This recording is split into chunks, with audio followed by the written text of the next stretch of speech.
Hello and welcome to Morning Brew on Labour Social. It is Thursday, the 30th of May 2024. Hello to everyone in the chat. We've got Kieran's in there, we've got Fabian, we've got Sarah S, Jim Bob Robob, 31 Blaze, we've got Frank Riley, we've got Alf Smith, we've got Gillian Hope in there as well. Hello Gillian, we've got Gallifreyan Wren, who was a bit discombobulated by the fact that it was me today and not Phil. Yeah, we've swapped. We've swapped. He's going to be doing tomorrow's Morning Brew. I'm doing today's Morning Brew, and we're going to be talking about Labour. Normally, we spend most of our time slagging off the Tories, which makes people think, what are you going to talk about after this election when the Tories are no longer in power? And I'm going to tell you what I'm going to talk about in the election. After the election, we're going to talk about Labour a lot more. But we're going to talk about them today, especially because Lloyd Russell-Moyle and Faiza, Shaheen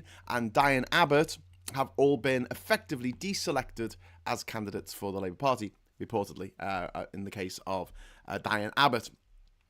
This means that there are very vanishingly few people who were tremendously loyal to the previous leader of the Labour Party, who's now running a campaign against Labour in Islington North, his old constituency. Now, from midnight last night, there were no MPs. No, that's it. Parliament's been dissolved. So there are literally hundreds of Tory MPs who are now, that's it. They're not MPs anymore. They're former MPs. I'm going to have to change so many entries on the private school mafia list to former Tory MP. There's a lot that are standing down and a lot that aren't actually going to be, are not going to win their elections. They're not going to win their seats, including people like Jonathan Gullis. I can't wait to see him lose. Anyway, so back to Labour then. We're going to be talking about why Labour might have deselected these candidates, what the thinking might be behind it.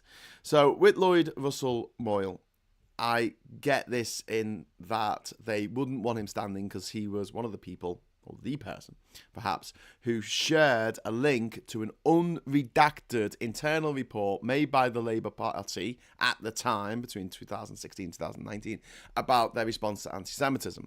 And the report said, we did nothing wrong. It was all just made up by the people we don't like. Which is a bit like, when you see a kid do something naughty and they sort of point to someone else and say, no, it was them over there. And you go, no, I did actually see you do that naughty thing. I'm like, no, it wasn't me. It's a bit like that, but grown up. We call it gaslighting generally, but there you go. So apparently it wasn't the fault of Jeremy Corbyn's leadership that led to the rise of anti-Semitism in the Labour Party. It was the fault of the people on the right wing of the party who refused to look at anti-Semitic claims, which from any standpoint is a bit like, all right, I thought he was the leader. He was the leader. I thought his job was to lead. Like, I understand that he can't be across all briefs, but I mean, this was a serious issue for the Labour Party, especially going into the 2019 election, a really serious issue. Why couldn't it have been addressed? It was by Starmer. He got in, he detoxified the party, and he's put it on an election footing to win, and to win big. So, I can see why they might not want Lloyd Russell-Moyle to stand again. And Brighton, he's a Brighton MP. However, it does seem a bit sus, and I'm going to say this, it does seem a little bit sus that he was told this week. Like, it was just like yesterday he got a letter saying he's not going to be allowed to stand. I think that's a bit mean. Just, if you want rid of someone, just be honest about it. Don't be all this, sneaking around in the shadows. Oh, there's been a complaint about you from 8 years ago. We're going to have to investigate it today. It's like, and also with Diane Abbott, apparently the independent inquiry into an article that she wrote in which she talked about how Jewish people and travellers can't suffer from racism. And you look at that and you go, okay, that's not really the best way of putting what you mean there. And to be charitable, we think that Diane Abbott meant that it's not obvious to someone by looking at them unless they are, they've got curly sideburns, payers, they've got the skull cap on. It's not obvious if someone's Jewish. You don't know just by looking at them, but you know if someone's black just by looking at them. You don't know if someone's a traveller just by looking at them. A Romany, a Roma. You wouldn't know without them maybe talking to you, and then it might be really obvious. I don't know. They've got this kind of like Irish accent, but they're from Liverpool. It might be obvious, but it didn't go across too well. But the fact that it looks like that investigation ended in December, and only now, they're saying, oh yeah, we'll let you back in to the party for like a day, and now you're not an MP anymore because Parliament's been dissolved. Yay! So yeah, it's all a bit weird. And the other one is Faiza Shaheen, who had liked an anti-Semitic tweet, and she said she didn't read it properly. It was always going to be something in Labour under Starmer that if you had even the whiff of anti-Semitism about you, you would be either suspended from the party or sidelined. And it looks like these are the people getting sidelined. Now, interestingly, I've not heard anything about Zara Sultana, who has, she supported Rebecca Long-Bailey in the leadership contest. She's been very outspoken about various issues in which I think the Labour Party have one particular line, and she tends to go a bit further than that. And you know what? In some cases, I think she's right, especially about Gaza and what's happening there. However, she was one of the 11 Labour MPs who signed a statement in 2022 blaming NATO for the Russian invasion of Ukraine. And this particularly sticks in my craw. And I think that she's a decent person, but I think that was a real massive cock-up. Not cock-up, that just a dereliction of duty as a British MP. Blaming the victim of a vicious and prolonged attack that's seen the deaths of tens, maybe hundreds of thousands of innocent Ukrainian women and children. Men, women and children. I just cannot see the justification for imperialist aggression from anywhere. I don't care if that's coming from London or whether it's coming from Moscow or whether it's coming from Beijing. I don't care where it's coming from. It's not on. Full stop. And there is no justification for it by saying, oh yes, but he was being scared by NATO. Yeah, by invading Ukraine, he got Finland and Sweden to join NATO. Good move there, Vlad.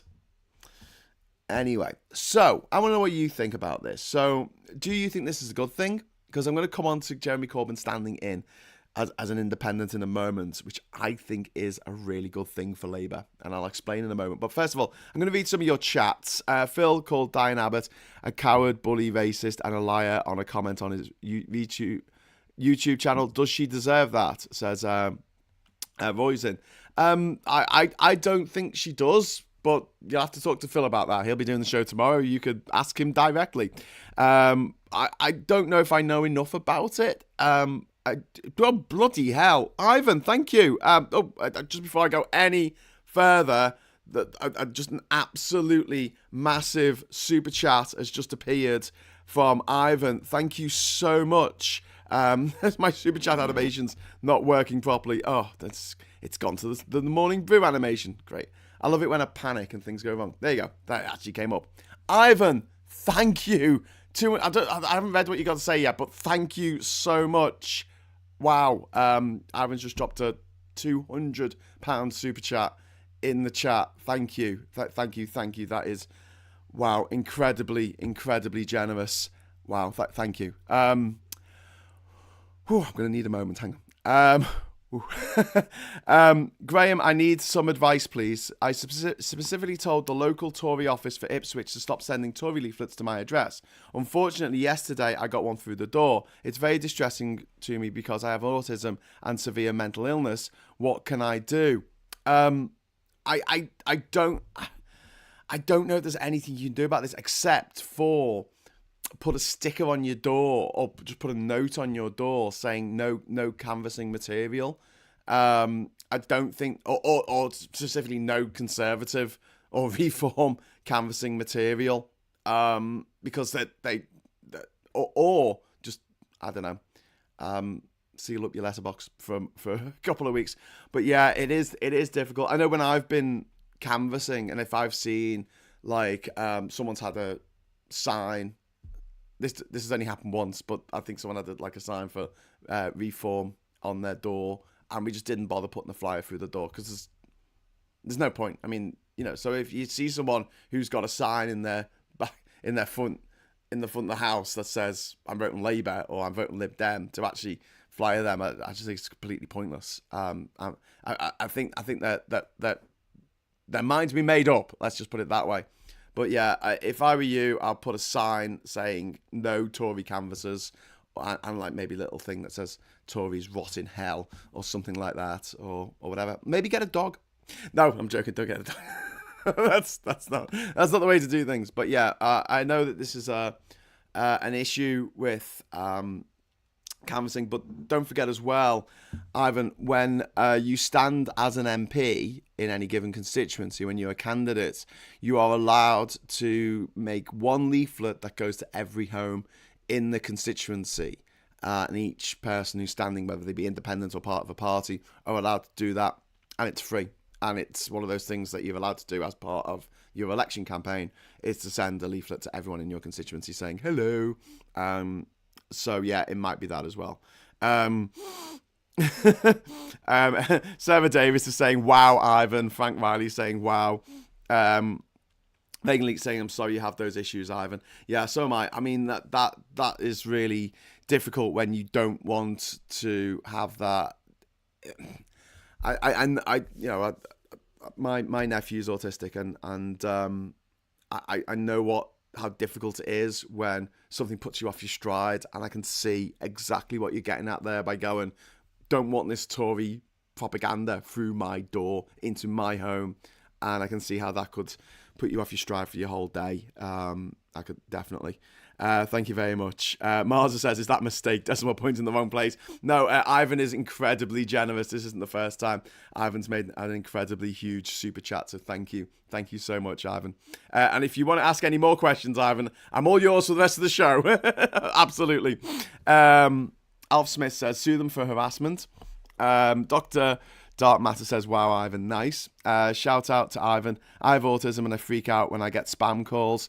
Alan the Inquirer, yeah, I completely get this. So I'm ADHD. I'm not diagnosed yet, but I've done the whole fill out the form, and my partner had to fill out the form as well. And basically, we read yes to everything.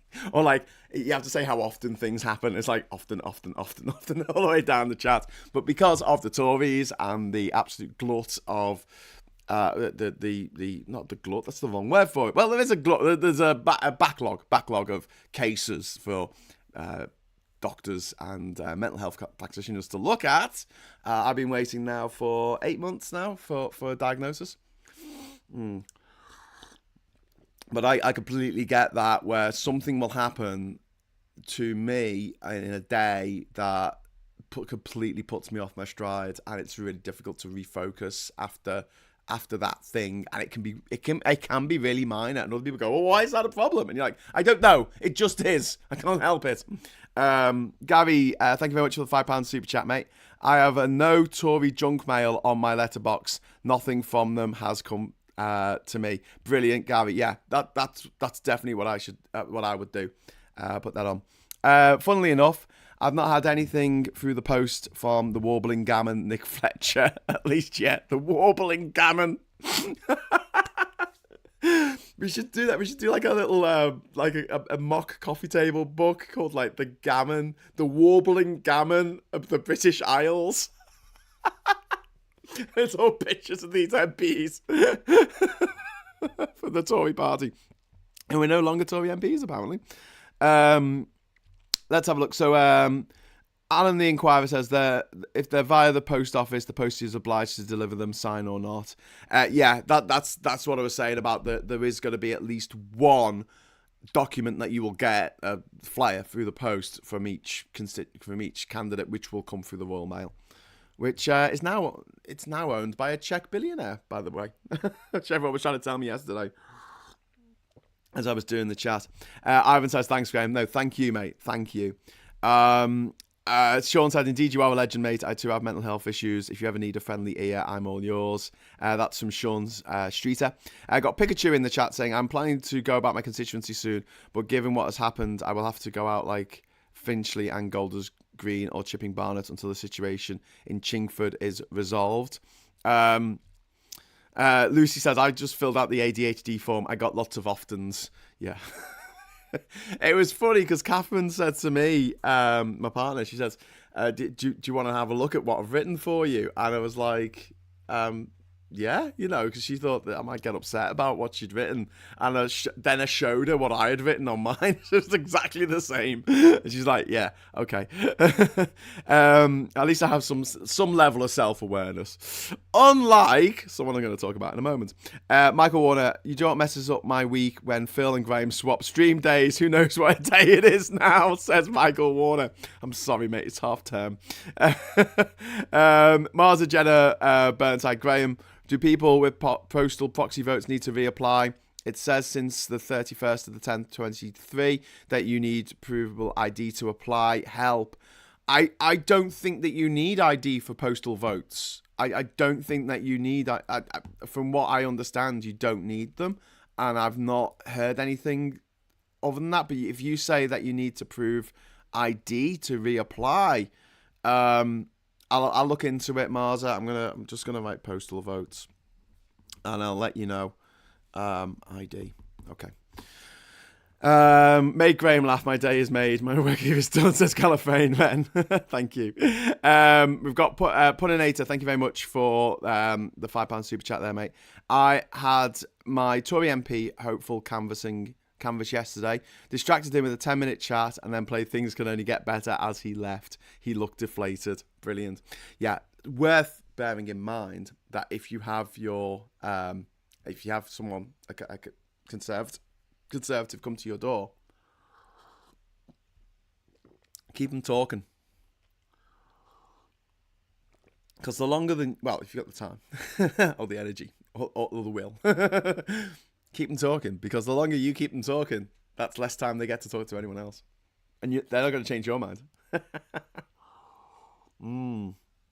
Colin says, a relative of mine who used to be a Labour councillor told me that she tried putting 5-second attention grabbing messages on her leaflets. The 5 seconds was the time taken to put it in the bin. Yes, Colin, that is true. That is absolutely true. Having actually gone out and canvassed, yeah, that is... yeah, what a lot of people do. Don't forget, you're canvassing during the day, during the week. There's no one in. Like, you knock on 10 doors and you get one answered. It's like, yeah, most of the time you're just literally knocking on people's doors and saying, can I interest you in a vote?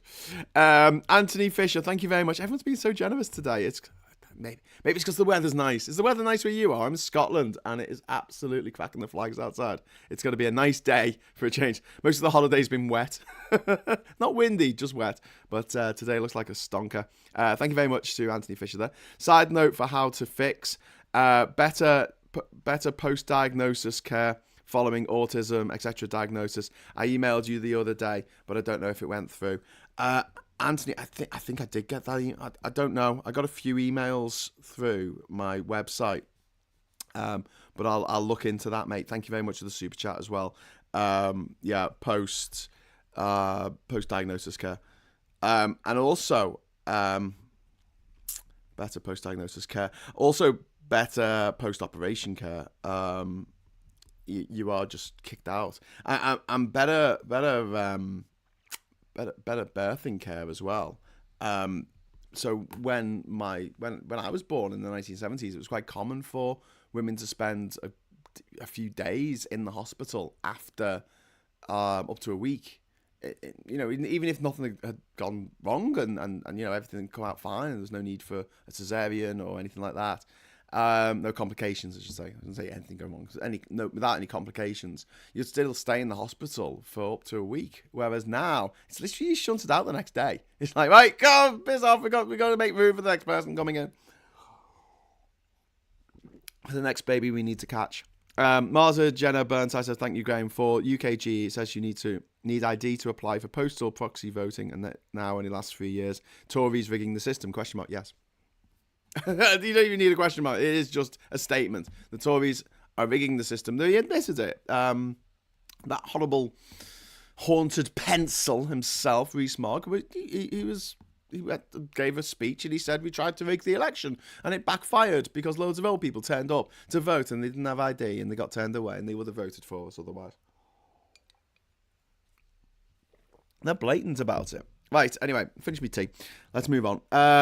EU elections are next week. Are they significant? I hope the union can stay strong so we can have something to rejoin. Samuso, 86. Yeah, big problems in Europe at the moment with the rise of the right across Europe. It seems that this sort of ripple effect, what happened in the US and the UK in 2015, 2016, is happening over there now. In many countries, and it is a huge issue, the rise of the populist right, and young people are getting pulled in to this whole thing. You need your national insurance number for postal vote application form, says Baksar Samani. Thank you very much. Thank you. That is really kind of you for the super chat there, mate. I really appreciate it. Graham, did you see Tories stealing Labour leaflets out of letterboxes, says Viv. Again, I've done a bit of canvassing in my time. It's always a temptation, you know. Like, letterboxes, there's already a reform leaflet in there. And you've got to push that in further to get your Labour leaflet in. Do you take it out? No, you can't. You're not meant to. You're not meant to. Is anyone watching? Yes, everyone's watching now because they've all got those ding-dong bell camera things. So don't take the leaflets out of the letterbox, no matter how tempting that might be. And if anyone is thinking of going out canvassing for Labour or your party, you know, there's people watching this and I know aren't Labour. They might be Greens or Lib Dems or SNP or Plaid Cymru. Top tip, take a wooden spoon. You're going to wonder, Graham, why are you talking about taking a wooden spoon out canvassing with you? Well, when you're posting letters through PVC doors that have a flap at the front, flap at the back, and then this sort of like bristly bit in the middle, it's almost impossible to get a flyer through one of those things without crunching up like a concertina, unless you've got something to hold up both flaps at once. Something I'd never thought I'd say on the internet. But there you go. Wooden spoon, top tip. Never leave home without it. Right, Johnny Copperhead, thank you very much for the super chat, mate. I keep trying to write the next Labour anthem, but I'm struggling lyrically to get beyond thieving Tory crooks. Well, I've got I could tell you I could look it up. I sent it on WhatsApp the other day. I'd have to scroll through a load of WhatsApp messages to find it. But yeah, basically, to the tune of the Muppets, it's time to crush the Tories. It's time to make them cry. And it goes on from there. So yeah, if you want the lyrics to that I've already written. Yes. And it's got a gonzo solo in it. Well, he gets one line and everyone's like, ooh, that's a bit much. David Feltner, thank you so much for the 38 Hong Kong dollars. Thank you. That is really kind. Thank you very much. Anyway, so I just wanted to talk a little bit, and I know we don't like talking about he who must not be named on this channel, but he is standing as a candidate in the election. In this election, he's standing against Labour. He made a speech yesterday about how, you know, political parties should allow all kinds of different views in them. And I'm like, no. Because we have the Tories, right? And if your views are that people should be respected and treated nicely, you don't join the Tory party. Okay? That's what the Tories think. If you don't think that, why would you join the Tory party? So with Labour, if you don't agree with what Labour are doing, and all you do every day is criticise them, maybe don't join Labour. Maybe be part of another party that aligns more closely to your values. And this is something that it kind of, what it reminds me of is like someone who joins a group not because they want the group to be, you know, somewhere where the people in the group they all get along and they all share the same opinions. They want to change the group. They're like this group isn't good enough. This is it isn't the group that I want. I want to change it. And yeah, I don't really see there's a place for that in any political party. Not just the the Labour Party. I mean, do you think that there should be people in the SNP who are mad unionists who walk around in Union Jack blazers going on about how great the union is? No. Why would they join the SNP, and why would the SNP want that person in their party? It goes against everything they stand for. Would you want someone in the Greens who was a fully paid up member of the oil lobby? You know, an oil lobbyist in the Green Party. You'd be like, I don't think this is the right party for you. I'm sorry. I agree that we should all be allowed to have different ideals and whatever, but this is literally a political party. Like, it's the one place on earth where it's like, well, we should all be aligned on most of our values, and if our values are not aligned, then you shouldn't be part of this party. And if you are part of the party, you should possibly be kicked out for not aligning your values with that of the party. And people go, oh yeah, Starmer's changed the party. He's got rid of all these people on the left. He's done this purge. And I'm like, let's look at Labour when it wins. You know, Harold Wilson never stood on a picket line. I can't find a photo of him anywhere standing on a picket line. Same with Kinnock, actually, but more pertinently, Blair, who won elections. Wilson won elections. Clement Attlee won elections. Never saw him on a picket line. These values that Labour was supposed to have from the get-go. Well, how come the first major Labour government of 1945 to 1951, how come, along with the creation of the NHS, which is rightly celebrated, that was the party that oversaw the development of the nuclear bomb and oversaw partition in India, in which over 1 million people died. They were the ruling party in the UK during partition. So this idea that Labour were once this amazing socialist utopian dream, it's nonsense. Maybe you could argue it was in 1983 under Michael Foot, who wrote what was called then the longest suicide note in history, the Labour Party Manifesto of 1983. He tried to go up against Thatcher with very, very, very left-wing values, and including pulling us out of Europe, by the way. And it didn't go anywhere. It meant we had in the end, another 7 years of Thatcher. Thanks for that. And another 14 years of the Tory party in power. Thanks for that as well. Nice one. Cheers, Michael. I mean, not entirely directly. Obviously, other things happened as well, but seriously.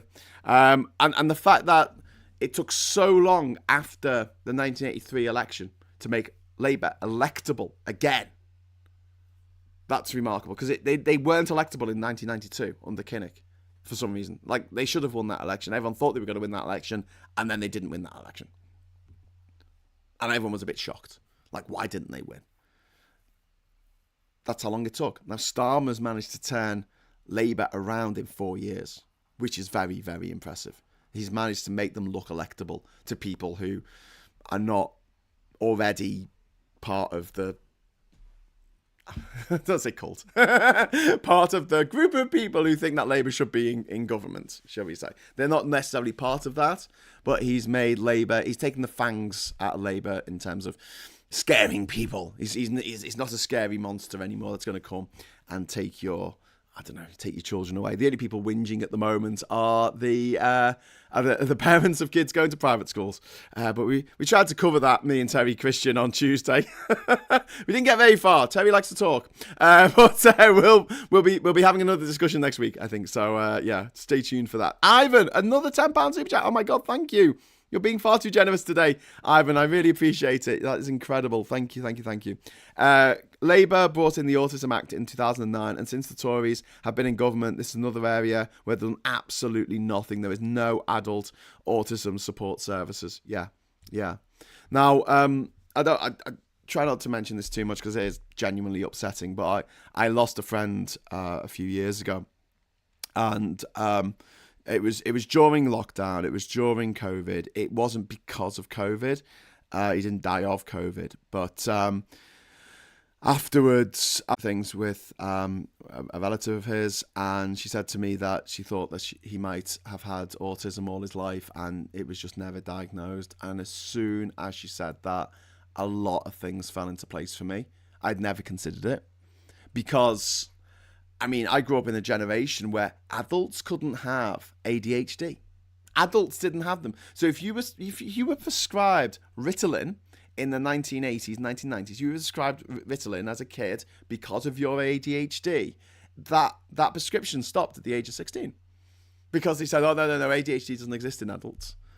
And so I got another friend, who was diagnosed with ADHD as a kid when we were in school. This was in the 80s and 90s, and they stopped the Ritalin for him when he was 16, and it wasn't until he was 38 that he was actually sort of re-diagnosed again with ADHD and given medication to help him control his moods and focus and do the things that other people find easy. And everyone goes, oh, you're just being lazy. Why don't you just do that thing? And you're like, you have no idea how complicated this is for me. But yeah, absolutely. More support for mental health is something that I think that we could all agree needs to, it's an absolutely urgent thing that Labour need to be getting onto in the first 100 days of office. And this is to do with the whole what's going to happen with the NHS, because we have this huge backlog to get through for 7 million people, well, 7 million operations that people are waiting for. It's just insane. Puninator, will you stream the leadership debate? First one is next Tuesday at 9 o'clock on ITV. That's from Puninator, and I'm just going to say yes. I'm going to write it down as well because I didn't actually know that. Tuesday, 9 p.m. So be here, Tuesday, 9 p.m. for the leadership debate. Starmer has achieved being inoffensive. I await the proper manifesto to see what they'll actually do, says Christopher Bowles. Yeah, I mean, there were two things that Phil and I do agree on this. There were two things that Starmer needs to do, and Phil managed to calm me down a lot because I was quite upset about Starmer's position on Europe. And he said, look, at the moment, he's got two jobs, basically. Detoxify the Labour Party, and to see, if I put the word toxic in my head, I always say Tory. Detoxify the Labour Party, and also to make Labour electable. And by jingo, he has made them electable. And don't say, oh, well, it's just because Tories are just bloody awful. Yes, I know the Tories are bloody awful. But in the summer of 2019, there was an European election. The Tories got 8% of the vote in the EU elections. 8%. Labour didn't get 43%. Labour got 14%. So it wasn't just a case that people didn't like the Tories. They really didn't like the alternative either. And they turned to the Brexit Party. They turned to the Lib Dems. Lots of people voted for Change UK. Anyway, see you next Tuesday, says Richard. What did you call me? Election song suggestion. Times Like These by the Foo Fighters. That is a good song. I think we should just stick with Things Can Only Get Better. After Steve Bray's performance at last week when the election was announced. Yeah. It's 5 weeks from today, by the way, the election. It's going to be the longest 5 years of your 5 weeks of your life. It's going to feel like 5 years. Christopher Bowles, the problem here isn't if it isn't in the manifesto, the conventions make it more difficult to get through to the House of Lords. Yeah, but you can be vague in your manifesto. You can say you're going to look at things, you're going to consider things without committing to anything. And this is something that they do in manifestos all the freaking time. And then once they're elected, they go, oh, we did mention that in the election, in the manifesto. But don't forget as well, I mean, we can talk about things not being in the manifesto being more difficult to get for the House of Lords. If Labour come in with a stonking majority of 200, it's not making a difference. They can just do what they like. They can just override the House of Lords pretty easily. It just take a bit longer to get the legislation through. Blah, blah, blah, Labour, blad, blah, blah, blah. Can we move on now? Jeez, I didn't say they were bad. Alf said, if people don't start seeing meaningful change they want very fast, Labour will go the way of the Liberal Party. I agree. And I'm going to sign off now. So thank you very much. This has been an incredible conversation. Incredibly generous people in the chat here.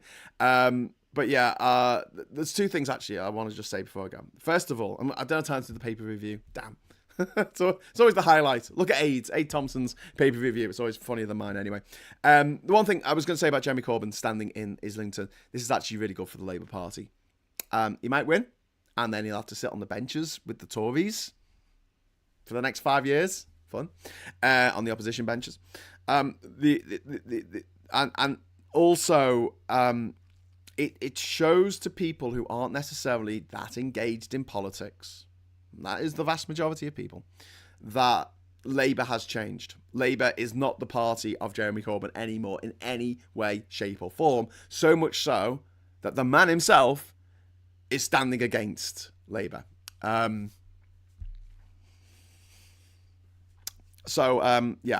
think that it's actually quite helpful in this election that he's actually standing. Although he might win. The other thing I want to say is, you're absolutely right. If Labour don't turn things around very rapidly, they're going to get absolutely hammered in the next election in 2028 or 2029. Now, this is where we need a landslide victory for Labour, so they can enact the policies that they need to and that they want to.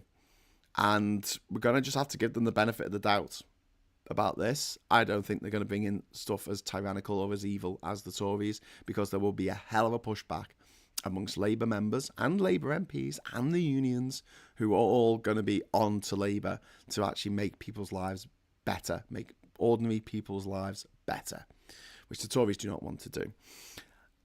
People who are saying, oh, we need to have a hung parliament. I'm like, how are you going to engineer that? I mean, I had a conversation with Femi a few weeks ago. How are you going to engineer that? And you're going to tell people to vote Conservative? Which constituencies are you going to go out as someone who's anti-Brexit, anti-Tory? You're going to go out and tell people in a particular constituency to try and engineer the results so we get a hung election. All right. And then we get a hung election. And then there's 3 MPs that basically decide what goes through and what doesn't. And they're the awkward ones. You saw this in America with the Democrats. They had, what's his name, Minchin, is it? The guy from Virginia. And then there was a woman who's, I think she's an independent now. But we were talking about her in Geoscope the other day because she's got a hilarious name, which escapes me at the moment. But yeah, they basically hold the entire party hostage because they go, no, I'm not going to vote for that. And because they need every single vote in order to get anything through, a minority of a party or a minority of another party, if they have to go into coalition with the Lib Dems, hold sway over everything that the government can possibly do.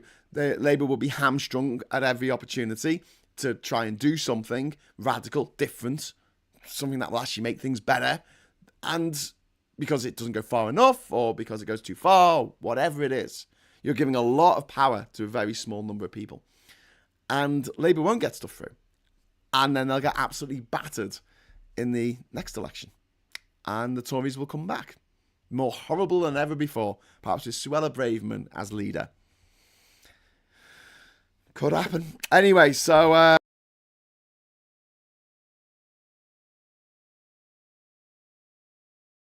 found guilty. Trump will get found guilty. He'll get let off on appeal because he basically owns the deep state. And then I think that he'll go on to win the election in November and cause a civil war. That's what I think is going to happen. Oh, if he doesn't win the election, he's going to cause a civil war anyway. So that's it. Right, I'm going. 12 minutes over time. Everyone's waiting to have breakfast. So Phil will be back tomorrow at 9:30 for Morning Brew. Thank you very much for the chat. Thank you very much for the super chats. That was incredibly generous. Thank you so much. I might be back tonight with an episode of How We Fix Britain, but I don't know because, like I keep saying, I'm on holiday this week. I'm supposed to be on holiday. Wasn't there a movie where he kept saying that? But if I don't see you later, I'll see you tomorrow for the agenda with Phil at 1:00, and then for the Labour Social at 9:00 in the evening. So until then, thank you so much for watching. Again, thanks for the super chats. I can't thank you enough. Hello, good evening, welcome, and goodbye.